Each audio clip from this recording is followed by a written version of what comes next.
Now, we've got a great generation gap still to come. David Starkey is going to go head-to-head with Rebecca Reed, I think half his age, on the issue of this Roald Dahl censorship row. But first, this week marked the first anniversary of Russia's full-scale invasion of Ukraine. I spoke to Ukrainian MP Oleksiy Goncharenko, who was in the centre of Kyiv in front of captured and destroyed Russian tanks. I spoke to Mr. Goncharenko from the National Army Museum in London. Oleksiy, thank you very much for joining me. Look, we're now almost exactly a year on from Russia's invasion. Can you just perhaps talk us through how this has affected you personally? I know you're speaking to me as a politician, but you're also a husband and a father of two sons. Yeah, first of all, I want to show you the center of Kyiv. That's how Putin, he was thinking that Russian tanks will stand here.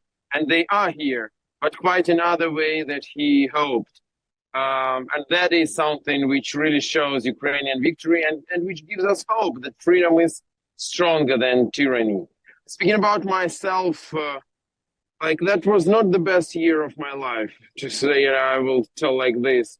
Definitely when exactly a year ago, my wife woke me up by the call from Odessa. I was in Kiev, that she heard explosions around and our younger boy is crying. And I woke up, I heard explosions myself, and I realized that maybe I will never see them again. And so that's something which is very human, which I think everybody in Ukraine, millions of people thought at that moment. So that is hard, but that is like it is. So we met this attack, we met this danger, and we became stronger. Were you surprised by the scale of the attack? I know you had warned your parliamentary colleagues for weeks, if not months in advance, that this might happen. But did the scale surprise you? Yes. I was considered to be hawkish in Ukrainian parliament, saying that Putin will attack, that it can really happen. But I thought that it will be something in Donbass, something a smaller scale.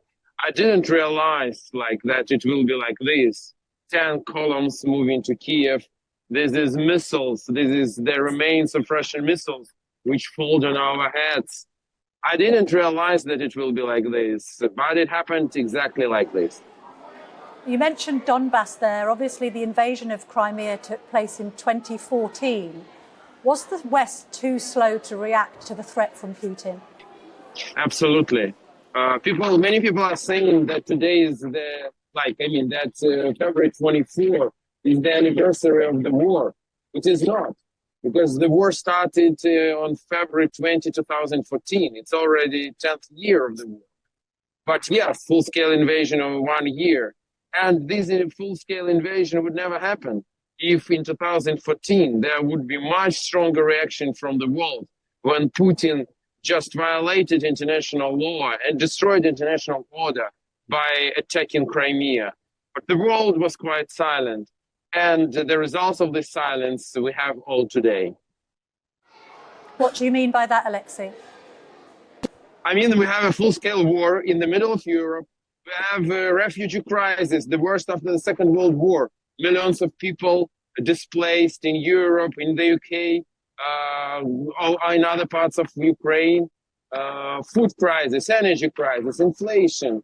And that is just not even speaking about Ukraine, but tens of thousands of people. How do you think that Putin can be stopped? Putin can be stopped. We stopped him, and we showed how to do this. Is to just destroy all of this, to stop him with the force. That's the only language tyrants understand. Tyrants never stop. They only can be stopped, and we should do this. I mean, you'll agree, I hope, that Britain has been very supportive, that we've led the support in Europe. We obviously heard from President Zelensky a couple of weeks ago in Westminster Hall calling for English planes. What would you like to see the UK government do and the wider world? I met Prime Minister Rishi Sunak just days ago in the Munich Security Conference, and I raised publicly a question about fighter jets. And he said the training of Ukrainian pilots is starting. That was a very good signal. In general, I want to thank the United Kingdom for leadership in support of Ukraine. Really, the United Kingdom showed leadership, starting from Boris Johnson, then Liz Truss, now Rishi Sunak. Prime ministers change. but the policy and leadership is not changing. That is very inspiring. But today we need more. We need more heavy weaponry to finish this war quickly. Ben Wallace, our own Defence Secretary, said this week that he felt that the war in Ukraine could go on for another year. What's your reaction to that? I will not make any predictions because I really think nobody knows how long it will take this war to be finished. But that's in our hands. If Ukraine will receive more weaponry today, the war will be finished sooner. If it will be an incremental way, that can last for a long, long time. So that is in the hands of Western politicians. Ukrainian army and Ukrainian nation showed courage that we are ready to fight till the end. The only thing we are lacking is weaponry. What's your direct message to NATO, Oleksiy? Message is very clear. We need to win this war in benefit of the whole world to show that free world is stronger than any tyranny. For this, we need weaponry. We need it now.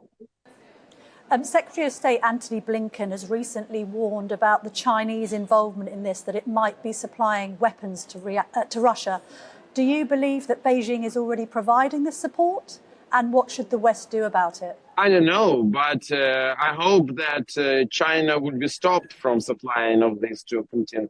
I'm sure that we know that China is one of the ways for economical survival of Russia. I think that also China is providing Russia with some spare parts and other things which can be double used, both in civilian and in military aims. Is China providing Russia with weaponry? I don't know for the moment. I don't have evidences, and I hope that will not happen. And I hope our allies and partners will help to prevent this. And can we have a word about the resilience of the Ukrainian people? We've seen some polling over here which suggests that morale is high, that you are determined to be able to win this war. What have you learnt about your own country people over the course of the last 12 months? That's a great question. That's, I think, the most important which happened with Ukrainians. We found this power inside us. The power to fight for our country, the power never to give up. And that is very inspiring. That's why I'm so proud today to call myself Ukrainian. And the rebuild, I know we've spoken about this in the past, this notion that actually you can perhaps use this dreadful tragedy to rebuild Ukraine in a different way, in a way that perhaps defies everything that you've been through over the last 12 months. Absolutely, that's what we should do. We should build new Ukraine. We should build new Ukraine, first of all, here in our heads. Country which will be a leader. Country which will be a frontline unit of the free world. Country to which millions of our displaced people will want to come back. That is the objective for generations, for my generation, and even for next generation. But we should do this. Oleksiy Goncharenko, thank you very much indeed for joining me in Kyiv. Thank you very much, Camilla. Thank you.